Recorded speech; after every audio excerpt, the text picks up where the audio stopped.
ہم میں سے ہر شخص جنت جانا چاہتا ہے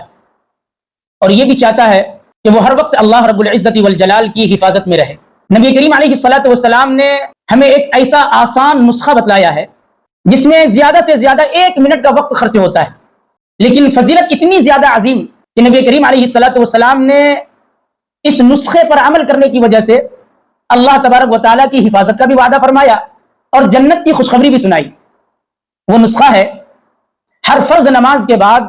آیت الکرسی کا اہتمام کرنا۔ رسول اللہ صلی اللہ علیہ وسلم نے ایک حدیث کے اندر فرمایا کہ جو انسان ہر فرض نماز کے بعد آیت الکرسی کا اہتمام کرتا ہے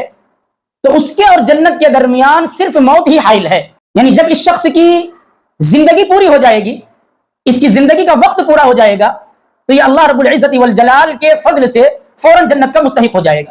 ایک دوسری حدیث میں اللہ کے نبی علیہ الصلوۃ والسلام نے ارشاد فرمایا کہ جو شخص فرض نماز کے بعد آیت الکرسی کا اہتمام کرتا ہے تو وہ دوسری نماز تک اللہ تبارک و تعالیٰ کی حفاظت میں رہتا ہے۔ ذرا سوچئے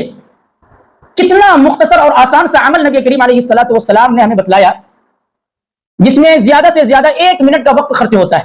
لیکن اس مختصر سے عمل پر 2 عظیم بشارتیں دی گئی۔ دنیا کے اندر اللہ کی حفاظت کا وعدہ کیا گیا اور آخرت کے اندر جنت کی خوشخبری دی گئی۔ اس لیے آج ہی عہد کیجئے کہ انشاءاللہ ہم اس نسخے پر عمل کریں گے اور ہر فرض نماز کے بعد آیت الکرسی پڑھنے کا اہتمام خود بھی کریں گے اور اپنے دوستوں اور گھر والوں کو بھی آیت الکرسی پڑھنے کی ترغیب دیں گے۔